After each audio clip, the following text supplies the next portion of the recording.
Hi, everybody. Welcome to the Food and Fandom panel. I'm joined here by Chris-Rachael Oseland. My name's Alex White, and here we're going to dive into the culinary geek stylings of the fandom for New York Comic Con's Metaverse, right? I'm so happy to be doing this. Yeah, absolutely. So you tell me that you explicitly don't have an epic origin story. And when we started, I said something about a chosen one and a prophecy, and you just about lost it. So hit me up. What's going on there? So I have issues, honestly, with not issues. That makes it sound like it's personal, but I feel like demanding that everyone has to have an epic origin story really holds people back because people are waiting for this light bulb moment that's going to come to them and say, "This is the thing I was meant to do in life. Yes, I feel it. I've had that happen." And that's not what happens for most people. For most people, it's a gradual increase of skills over time. And then you look up one day and you're like, "Oh, shit, I'm a chef." Or whatever else it is you're doing. Maybe you ended up in a job that wasn't exactly what you thought you were going to be doing, but you got gradually better at it over time. And that's led to all other different skills. But there wasn't like this one moment. And this obsession with having this origin story, this one moment, means that people are overlooking things that are already existing in their life, overlooking things that they're already really good at. It's okay to be good at something because you gradually learned more and more skills over time. It's also okay to have had a vision once, realize you're in a different place in life, and like, this is actually good. This might be better than the thing I thought I wanted to do when I was 18. There's so much pressure on young people, especially, to figure out the one thing they're going to do in life that is going to be perfect until they die. And almost all of us that are over 30 are like, I'm not doing what I thought I was going to do at 18. It's okay. Let life take you in another direction, and don't get angry if it's not the direction you thought you were aimed at. Definitely. You have quite a few pieces of amazing food photography. Do you do all of your own photography for your books? I do. The lighting here is a little bit weird. I was talking to you earlier today about how what I usually do is I make everything the night before, and then I have my windows open here just to get beautiful natural light, and I have to angle things around the beautiful natural light. Um, and so that's basically a 10 a.m. to 2 p.m. window of when I can photograph. So I'm a night owl anyway, which means the night before I'm up just making everything, plating it, staging it. This is why I can't have pets. I have everything laid out on the table. The things that have to stay cold are in the fridge, but like there is a very clear place for them. And then boom, 10 a.m. to 2 p.m. while the light is good, nonstop photography time. Well, that's an interesting point because so not only is there the authorial skill of being able to write really well and the culinary skill of being quite accomplished, but there's a photographer's eye, and especially food photography is really touchy stuff. Can you delve into that just a little bit? Into the honestly, that's another one of those gradual skills improving over time, getting on YouTube and going through tutorials, YouTube. learning from other people. Yeah, I've gone to YouTube University for a whole lot of food photography skills over time. Some of it is also not overcomplicating things. There are definitely some of my earlier books where I thought that you had to have a million props in there and fill things in and make sure that every single, like I didn't know how to leave some white space. And sometimes a little bit less is more. Well, and yeah, absolutely. And from a design perspective, there's the total composition, and then there's the food itself inside the composition. And it sounds like you're thinking about both of those things. Food geometry, man, food geometry. Food geometry. Actually, you brought that up earlier. I would love to just, since this is a slightly different panel, if you could talk just briefly about that food geometry for me. Absolutely. This is one of the things that it ties into something else that I really wanted to get across to people, which is a lot of folks will ask me, how can you do what I do? And the answer is always food geometry. It's take a look at, I'm just going to grab whatever's closest to me, take a look at this peach and go, what does this look like? I usually go from the other direction. Like if I'm going, I need a sandworm. Okay, what can I make into a sandworm? This peach is going to be a sandworm this weekend. Because what's going to happen is I've got a whole box of peaches there. I've got a Dune cookbook I'm working on. I'm super Is it like a excited. Denis Villeneuve sandworm, or is it more like a Tremors kind of sandworm? Like, It's going to be a David Lynch sandworm. Oh, okay. Yeah, so many teeth just coming at you there. So what I'm going to do is I'm going to cut it into slices so they overlap like the ridges of a worm. And then the mouth is going to be the front part here that I will be cutting. Because if you cut one in half, which I wish I'd done, and you look at the middle of it, it's got that deep red interior fading to black. Yeah. And so it's knowing your ingredients and looking at them and going, what can I do? Okay, I need a round thing with a black center and something spiky coming out of it for the mouth. That's going to be a whole bunch of like, oh, so much of my life is just individually placing almond slivers with a culinary tweezers. That's going to be a fun hour. Just going to put something on the background. Tweezer, tweezer, tweezer. But yeah, so you have to be able to look at things along those lines with the edible geometry of it. I would also say that for any designers out there that really want fan art, not just edible fan art, but any fan art, you need to simplify your shit. You need to bring it down to vectors and chibis. Unless you don't want any fan art. If you don't want any fan art, if you're absolutely like, yeah, I want to trademark this, I want no one to be able to duplicate it ever, make it as complicated as you want. I would say like the X-Men are a great example of this. You don't see a lot of X-Men fan art because the only single iconic thing that you can vector easily is that big X. And like, whatever, but it's not really easy to make in craft form, whether you're crocheting or food or anything along those lines. It doesn't lend itself well to making a little amaguri out of crochet, you know?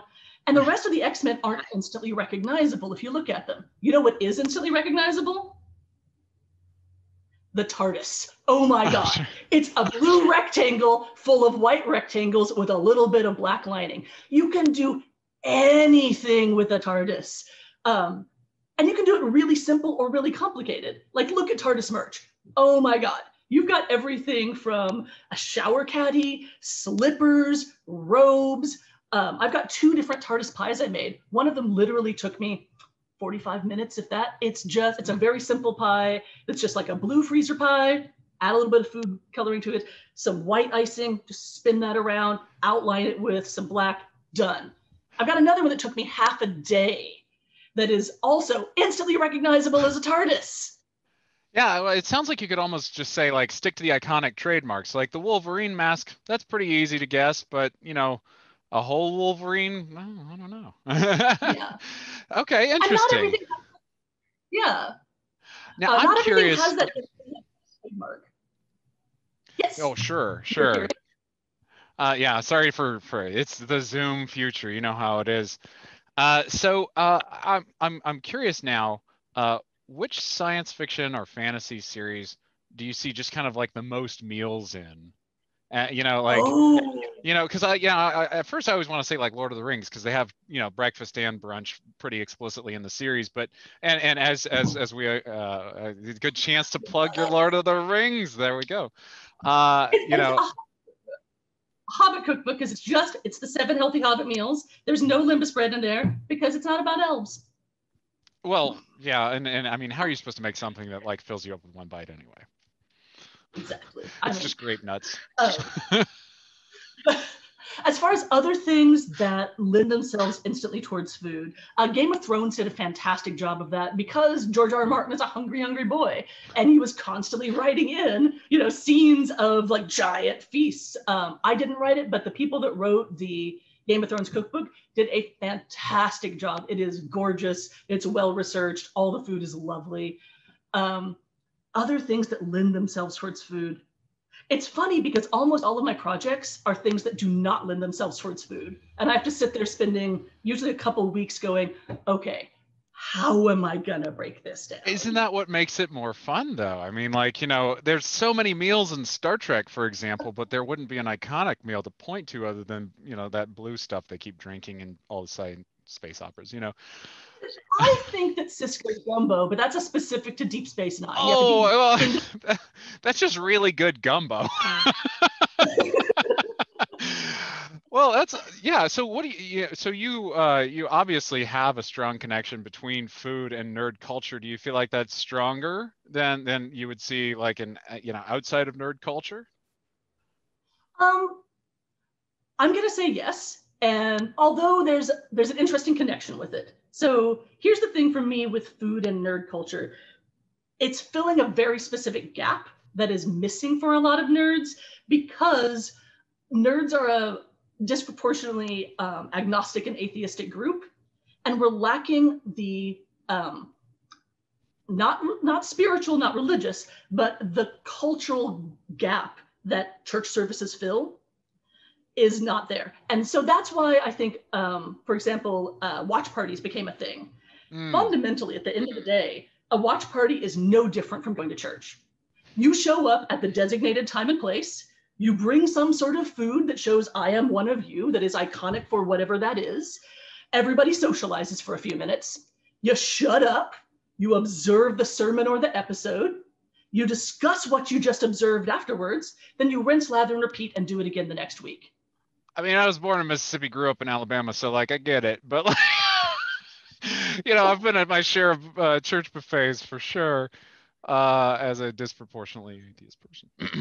So, like that social need, because at the end, like, people have been doing this since the Sumerians. You get together at a designated time, you share food, you share an experience, and then you go and rinse, lather, repeat, and do it again. If you try to take food out of that, you feel the gap. You feel that there's something missing. Think about going to a wedding where there's not even cake. There's no food at all at a wedding. That would be weird. Don't invite me to that wedding. Exactly. Think about going to a funeral where there's no food at all. What do people do on first dates? They go out to dinner. Food is how we bond with other human beings. And so in fandom, having an instantly recognizable nerd food that you can bring along says, I am one of you. Look at this. I want to bond with you. I'm putting in the effort. So aside from food geometry, what's your biggest piece of advice then for somebody who wants to follow in your footsteps and like really take up the cookbook mantle? Oh, well, for one thing, I don't need the competition. There's quite a few people out there. But for people that do, I am not alone. There's actually some. So it's a pretty stiff field then, is what you're telling me. But so you got to bring your A game. Yes. So you got to bring your A game. You really, really do. The number one bit of advice I would offer is simplify things. What I said earlier about vector images, that's no matter how complicated the fandom is you want to represent, you need to bring it down to whatever the most instantly recognizable thing is. So for example, for the Flash, it's just that lightning bolt. If you can get red with a gold lightning bolt. So for example, I did that with a pie, cranberry pie with the ginger on the outside. If it's Stranger Things, the thing that people are instantly going to recognize, I think, is that wall of letters. So I was able to do a Eggo mini pies, because Eggos are obviously a big deal in Stranger Things, filled with chocolate pudding, because chocolate pudding is a big deal in Stranger Things. Just write the alphabet on it, M&Ms for the lights, something that's, you want it to be visually recognizable. You don't want to walk in and be like, hey, here's this one episode that you guys may not have seen, and this is my totally obscure thing from it. That's not going to win you some friends. What's going to win you some friends is showing up with a giant TARDIS, if it's a Doctor Who fandom. If it's Star Trek, don't show up with a TARDIS. Well, if I could add on to that, just one last thing. Anybody who's looking to make free vector images can download something like Inkscape to get started. You don't have to be rich to get started in vector imagery. Awesome. And on that note, though, we are going to have to wrap it up. The 15 minutes have flown by too fast, Chris-Rachael. Wow. I'm so glad you were here, though, for it. Yeah, absolutely. So can you tell us, first of all, where they can find you online and where we can find your books? Absolutely. So Amazon.com, just like everybody else with books. And if you'd like to find recipes that are not in the books or occasionally get previews of upcoming projects, kitchenoverlord.com. All right. And I'm Alex White at AlexRWhite on Twitter. And you can also find me at alexrwhite.com. My final book in my trilogy, space opera trilogy, The Worst of All Possible Worlds, came out this year. So yeah, and we've got just announced Star Trek, Deep Space Nine Revenant. I'm writing that one. So. Oh, nice. Yeah. So thank you very much for joining me, Chris-Rachael Oseland, and everybody have a great Comic-Con. You know,